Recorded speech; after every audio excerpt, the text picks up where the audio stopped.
오늘의 말씀은 열왕기상 20장 1절부터 12절까지 말씀입니다. 아람의 베나닷 왕이 그의 군대를 다 모으니 왕 32명이 그와 함께 있고 또 말과 병거들이 있더라.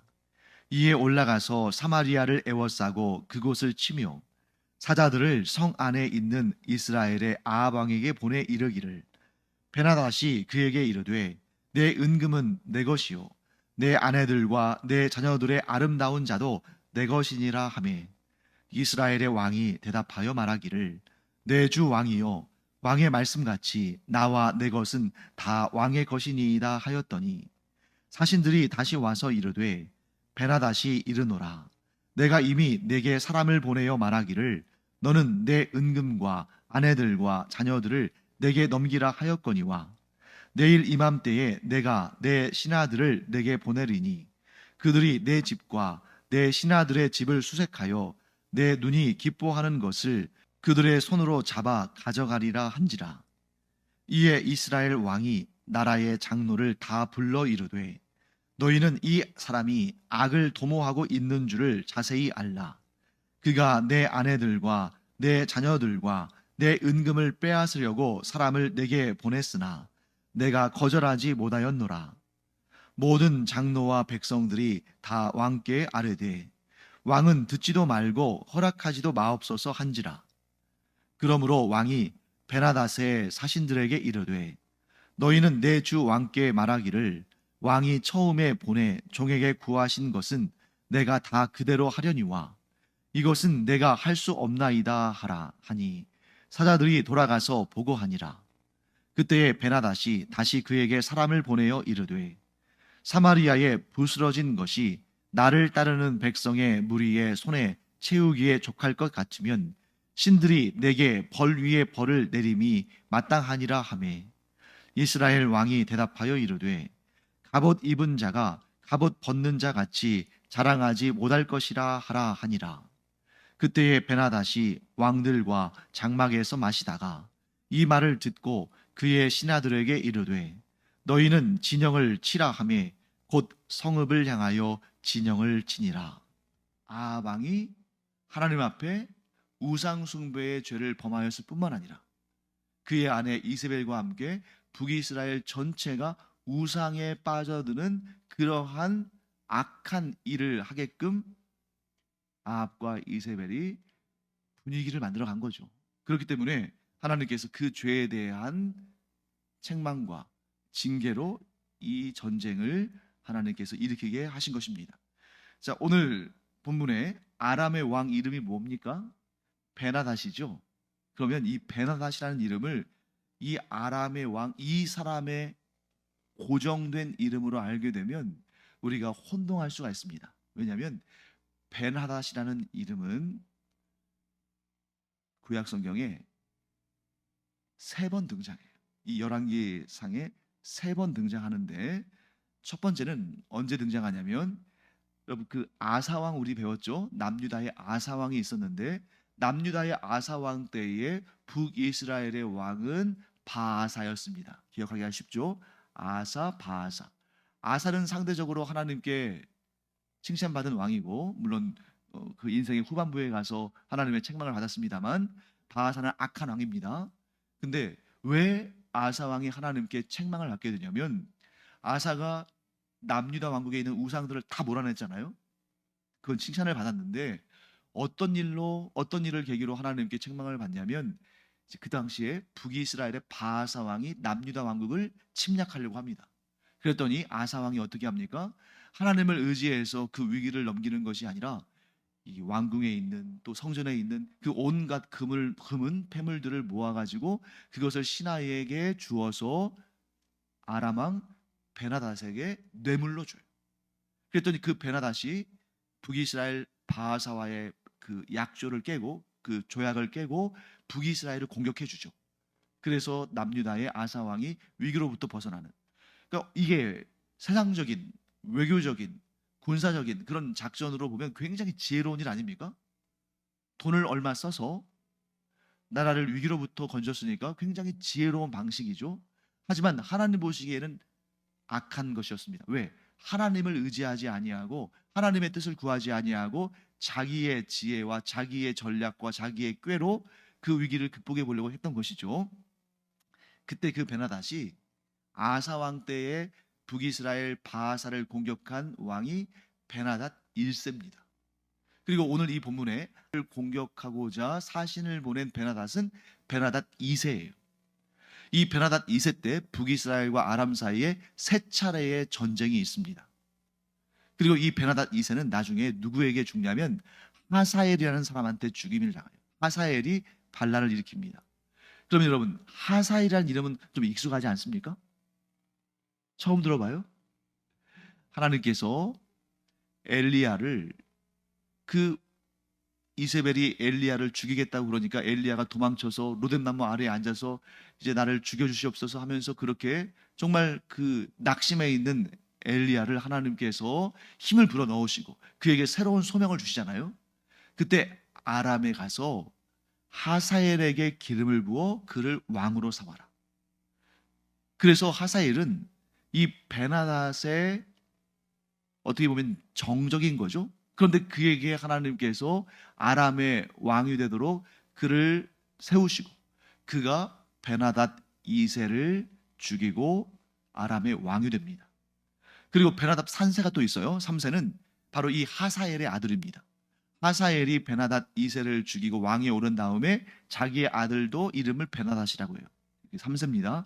자, 그러므로 우리가 뭘 할 수 있냐면 베나닷이라는 이름은 어떤 개인의 고유의 명칭이라기보다는, 예를 들면 우리가 애굽 왕 바로 이러잖아요. 파라오, 애굽 왕 바로 하면 어떤 한 사람만 지칭하는 것이 아니라 그 애굽의 이집트의 왕들이 갖는 칭호죠. 그래서 아람의 왕들이 갖는 몇 가지 칭호가 있는데 그 중에 하나가 바로 베나닷이다 하는 것을 우리가 알게 됩니다. 그래서 오늘 본문에 등장하는 베나닷은 베나닷 2세인데 그가 사마리아를 포위하고 공격합니다.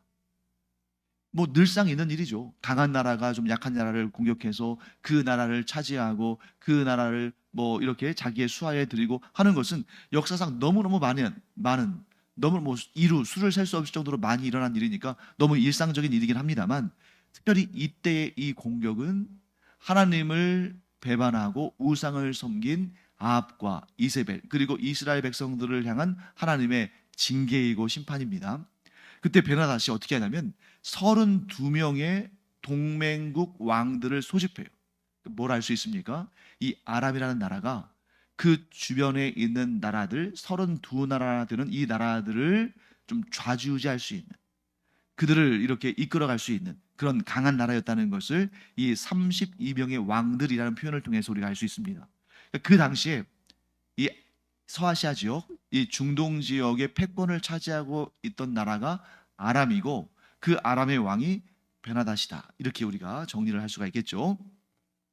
자, 그래서 이제 2절부터 4절까지 말씀을 보시면 베나닷이 이 이스라엘 왕 아합에게 사신을 보내가지고 사자들을 보내서 이렇게 제안을 합니다. 뭐라고 제안하냐면, 자, 3절 말씀 볼까요? 내 은금은 내 것이요 내 아내들과 내 자녀들의 아름다운 자도 내 것이니라. 정말 이거 너무 무례한 말 아닙니까? 자, 너의 은금, 즉 너의 모든 재산은 내 것이고 너의 아내들과 너의 자녀들, 즉 너의 가족들도 그 아름다운 자들이 바로 내 것이다. 그런데 이 말이 정말 무례하고 이상한 말처럼 들릴 수 있지만 이 말은 무엇을 의미하냐면, 전쟁하기 싫으면 돈을 내고 너의 가족들 중에 포로를 나에게 보내라. 자, 이렇게 왕족 가운데에 뭐 왕의 아내들이나 왕의 자식들이나 그들 가운데 포로, 즉 인질로 잡아가는 이유는 뭐겠어요? 옛날에 조선시대 때 소현사자가 중국에 끌려간 거나 마찬가지죠. 그렇게 왕의 가족들이 그 나라에 가 있어야 함부로 전쟁할 생각을 못 할 거 아닙니까? 반격할 생각을 못 하겠죠. 그래서 이제 이러한 제안을 하는 것입니다. 그때 4절 말씀 보시면 이스라엘 왕 아합이 뭐라고 말합니까? 내 주 왕이여, 왕의 말씀같이 나와 내 것은 다 왕의 것이니이다. 이게 뭐예요? 굴욕적인 거죠. 항복 선언인 거예요. 하지만 왜 그냥 아합이 아무 이유 없이 항복하진 않았겠죠? 왜 항복했겠습니까? 딱 봐도 대결이 안 되니까. 그래서 이 베나닷과 32명의 왕들이 와서 이 북이스라엘을 다 멸망시키는 것보다 차라리 돈 좀 내고 왕족들 가운데, 왕의 가족들 가운데 일부를 포로로 보내고 그렇게 해서 좀 마무리 짓자. 이게 굉장히 지혜로운 생각인 거예요. 물론 가장 지혜로운 생각은 하나님께 의지하고 하나님의 도우심을 구하는 것이지만 우리는 아합에게서 그런 걸 기대할 수 없잖아요. 그러니까 아합이 할 수 있는 선에서는 최선을 다해서 지금의 이 문제를 극복하려고 애를 쓰고 있는 것입니다. 그렇게 해서 이제 그 제안을 받아들였어요. 그런데 5절부터 9절까지 말씀 보시면 이번에는 두 번째로 베나닷이 사신들을 보낸 것인데 뭐라고 말하냐면 5절 말씀 보시면 내가 이미 너에게 사람을 보내서 너는 너의 은금과 아내들과 자녀들을 내게 넘기라 하였거니와 하나를 더 보태는 겁니다. 그 다음에 6절 말씀 뭐라고 되어 있습니까? 내일 이맘때에 내가 내 신하들을 너에게 보내리니 그들이 너의 집과 너의 신하들의 집을 수색하여 너의 눈이 기뻐하는 것을 그들의 손으로 잡아 가져가리라 한지라. 자, 첫 번째와 두 번째 거의 비슷하지 않아요? 아합의 재산, 아합의 아내들, 아합의 자녀들, 그들을 자기의 것으로 삼겠다. 거의 비슷해 보입니다. 그런데 차이가 있다면 무엇입니까? 6절 말씀 중간 보시면 너의 신하들의 집을 수색한다는 것이 들어가 있죠. 자, 이 차이, 첫 번째 베나닷의 메시지와 두 번째 메시지의 차이는 뭘까요? 범위적으로 보면 이 아합의 가문, 아합의 재산뿐만 아니라 신하들의 것까지 확장이 됐죠. 그런데 더 중요한 것은 그게 아닙니다. 더 중요한 것은 쉽게 예를 들어 보면 이겁니다. 알아서 세금을 납부하는 거하고 세무조사가 나와서 세금을 납부하는 거하고 그런 차이예요. 그러니까 첫 번째 제안은 뭐냐면 이제 너는 나에게 항복해라.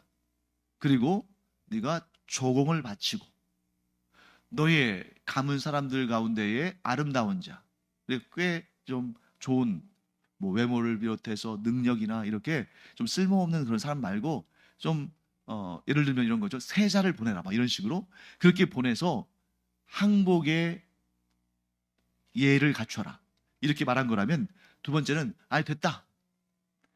내가 사람을 보내서 쓸만한 것을 거둬오겠다. 이렇게 말한 겁니다. 그러니까 이 충격이 큰 거죠.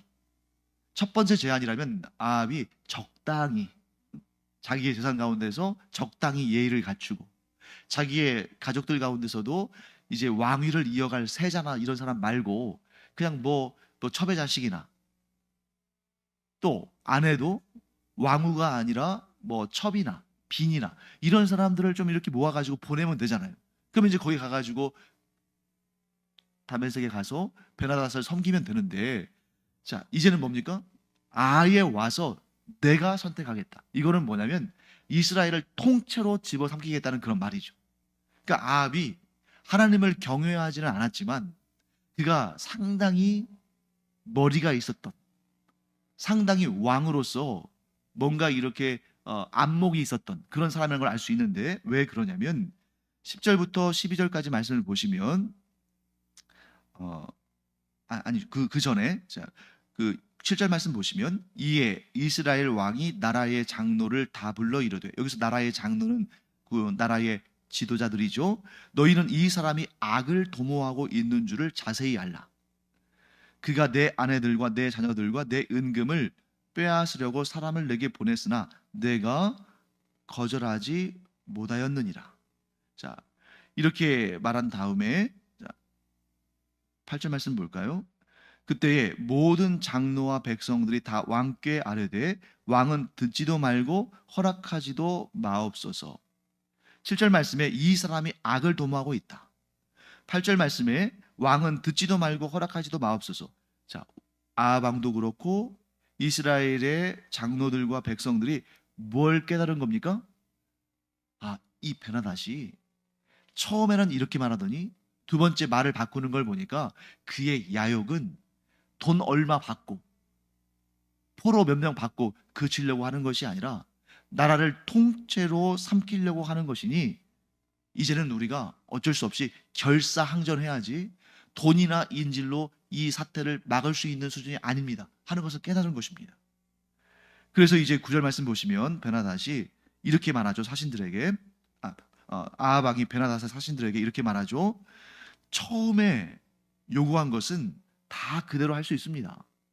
우리가 조공도 바치고 또 포로도 보내겠습니다. 인질도 보내겠습니다. 하지만 두 번째 것은 할 수 없습니다. 왜? 그것은 국가의 주권을 빼앗겠다는 말이니까. 우리가 비록 당신들보다 약해서 우리가 이렇게 스스로 조공도 준비하고 인질도 준비해서 보낼 수는 있지만 당신들이 와서 이렇게 스스로 원하는 걸 가져간다는 것은 우리의 주권을 뺏는 거 아닙니까? 자, 우리의 역사 가운데서 이런 일이 있었죠. 언제입니까? 우리가 중국에 이렇게 조공을 바친 적은 있잖아요. 그런데 그것을 우리의 주권을 빼앗겠다라고 말하진 않죠. 그런데 우리의 역사 가운데 우리의 주권을 빼앗긴 적이 있습니다. 언제입니까? 일본 제국주의의 강점기 때. 자, 그때 어떻게 했어요? 일본 제국주의에서 총독을 파견해서 우리의 주권, 우리의 자주권, 우리의 외교권 이런 거 다 뺏었잖아요. 그렇게 하겠다는 거죠. 그러니까 그 속셈을 모를 리가 없는 것이죠. 자, 그때 이제 아합과 베나닷 사이에 신경전이 벌어집니다. 자, 그 소식을, 그 메시지를 들었을 거 아닙니까? 아람 왕 베나닷이. 10절 말씀 볼까요? 그때 베나닷이 다시 그에게 사람을 보내. 자, 그러면 베나닷, 아람 왕 베나닷이 아합에게 몇 번 사신을 보냈을까요? 3번 보냈죠. 첫 번째는 너희가 알아서 조공 바쳐라. 인질도 보내라. 두 번째는 뭡니까? 아니다. 그 정도는 안 되겠고 우리가 가서 좋은 것을 우리가 스스로 결정해서 가져오겠다. 주권 내놔라 이거죠. 그러니까 아합이 거기에 대해서 거절하니까 세 번째로 사신을 보내서 뭐라고 말하냐면 이제 본격적으로 본색을 드러내죠. 사마리아에 부스러진 것이 나를 따르는 백성의 무리의 손에 채우기에 족할 것 같으면 신들이 내게 벌 위에 벌을 내림이 마땅하니라. 굉장히 긴 문장인데 무슨 말인지 잘 모르겠죠? 무슨 얘기냐면 사마리아에 부스러진 것. 자, 사마리아에 부스러진 것이라는 것은 왜 생긴 걸까요? 어떻게 생기게 될까요? 아람이 베나닷이 사마리아를 총공격해서 사마리아를 무너뜨리겠다는 거죠. 그런데 사마리아의 그 부스러진 것이 나를 따르는 백성의 무리. 자, 베나닷을 따르는 백성이면 누구겠어요? 아람의 군사들이겠죠. 아람의 군사들의 손에 채우기에 족할 것 같으면, 그들의 손에 넉넉히 채워질 것이면. 자, 이거 언뜻 보면은 좋은 말 같잖아요. 그 아람의 입장에서 보면 사마리아의 그 부스러진 것, 그런 것들이 나를 따르는 백성의 손에 넉넉히 채워지면, 그런데 뭐라고 말합니까? 신들이 내게 벌 위에 벌을 내림이 마땅하니라. 내가 신들의 저주를 받아도 좋다. 이건 무슨 뜻이냐면 내가 나의 군대와 함께 나의 백성들과 함께 이 사마리아 성을 철저히 응징할 텐데, 그러니까 내 군사들, 내 백성들의 손에 움켜질 만한 티끌이 없을 정도로 철저하게 사마리아를 부서뜨리겠다. 이런 뜻이에요. 그러니까 손에 뭘 하나 가진 것 없을 정도로. 좀 뭐라도 좀 남아있어야 그걸 가져갈 거 아닙니까? 보통 전쟁은 왜 해요? 전쟁을 한 다음에 그 나라를 차지하고 그곳에서 좋은 전리품들을 가져가서 부를 획득하는 거 아닙니까? 그런데 이렇게 사마리아를 공격한 다음에 가져갈 것이 아무것도 없을 정도로, 그러니까 철저하게 처절하게 응징해서 아무것도 남지 않을 정도로 그렇게 내가 너희들을 치겠다 이렇게 말하는 것입니다. 그랬더니 이스라엘 왕 즉 아합 왕도 만만치 않았어요. 그는 어떻게 응답하냐면 이렇게 말합니다. 갑옷 입는 자가 갑옷 벗는 자 같이 자랑하지 못할 것이라. 자, 갑옷 입는 자는 뭘 의미할까요? 전쟁하는 자, 싸우는 자. 자, 갑옷 벗는 자는 뭘 말할까요? 싸우지 않는 자일까요? 아니죠. 갑옷을 벗었다는 것 자체가 갑옷을 입었다 벗는 거잖아요. 즉 싸우는 자가 싸움을 다 마친 것처럼 그렇게 자랑해서는 안 된다. 쉽게 말하면 이것이죠. 싸움은 아직 끝나지 않았다. 싸워봐야 한다. 길고 짧은 것은 돼봐야 알지 않겠느냐 하면서 이렇게 결사항전의 의지를 드러내는 것입니다. 자, 오늘 이 본문에서 우리가 굉장히 중요한 메시지를 발견해야 됩니다. 지금 대략 한 2800년 전, 이 당시의 역사가 2800년, 900년 전에 이 당시의 역사가 오늘날 반복되는 것도 아니고 이 시대에 우리가 이런 똑같은 일을 경험하는 것이 아닐 수도 있죠. 하지만 이 안에 담겨 있는 메시지를 우리가 발견해야 됩니다. 그것은 뭐냐면, 자, 베나닷, 아람 왕 베나닷은 오늘날 우리에게는 무엇로 우리가 이해하면 좋을까요? 이렇게 보면 좋을 것 같습니다. 우리를 애워싼 세상의 권세, 사탄과 마귀들과 악한 영들과 또 악한 자들과 세상의 그러한 탐심과 또 더럽혀진 그런 문화와 이런 것들로 우리가 볼 수 있겠죠. 항상 우리를 우겨싸고 우리를 공격하려고 하는 그런 세상이라고 표현할 수가 있습니다.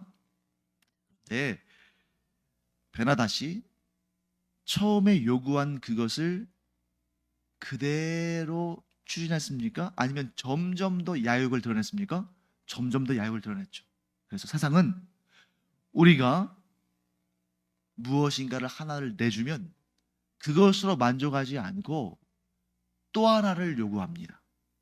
그러면 그 또 하나를 내어주면 거기에서 또 그치지 않고 또 하나를 더 요구해요.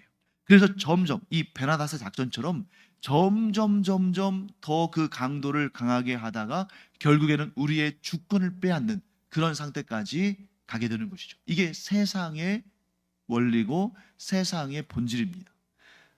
쉽게 말하면 이런 거죠. 우리 그 전래동화에 그 호랑이와 떡 파는 아주머니 나오잖아요.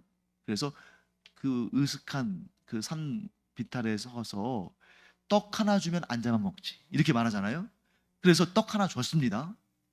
그러면 그 다음에 무사 통과예요? 아니에요. 떡 하나 먹은 다음에 또 앞질러 가가지고 그 다음에는 팔 하나 요구하고 다리 하나 요구하고 그러다 보니까 나중에는 완전히 다 잡아먹히는, 떡 하나 달라고 해서 떡 하나 줬는데 나중에는 온 몸을 다 잡아먹히는 그런 결과가 나오는 거죠. 그래서 우리가 이 신앙생활을 할 때 무엇인가 이 세상의 풍조에서 하나를 양보하면 또 둘을 요구하고 둘을 양보하면 셋을 요구하고 그러다 보면 어느덧 우리는 그 떡 하나 주면 안 잡아먹지 않은 그런 호랑이에게 잡혀먹힌 그 아주머니처럼 우리의 모든 것을 내어주게 되는 그런 너무나도 안타까운 상황을 맞이할 수 있다.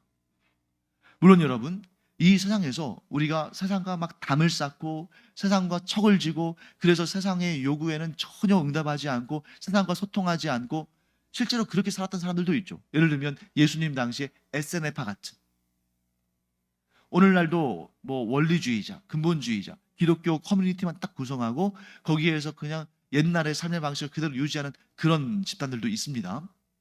그건 본인들의 선택이니까 우리가 잘했다 못했다 할 수는 없지만, 그런데 우리가 이 세상과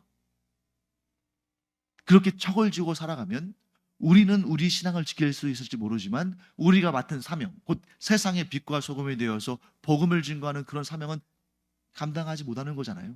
그러니까 하나님께서는 우리에게 이렇게 말씀하시는 것입니다. 진리와 복음, 가장 본질적인 이 하나님께서 우리에게 반드시 지키라고 말씀하신 이 진리와 복음 외에는 우리가 좀 융통성 있게 생각할 수 있어요. 왜? 복음의 접점을 마련하기 위해서. 그리고 우리가 문화에도 참여하고 또 스포츠 경기도 하고 또 콘서트도 보고 하잖아요. 그걸 우리가 그런 것까지 이거는 세상의 악한 문화야 하고 다 단절하진 않습니다. 하지만 그런 것들이 이 복음의 본질을 해치고 진리를 희석시키고 망가뜨리려 한다면 철저히 배격해야 되는 거죠.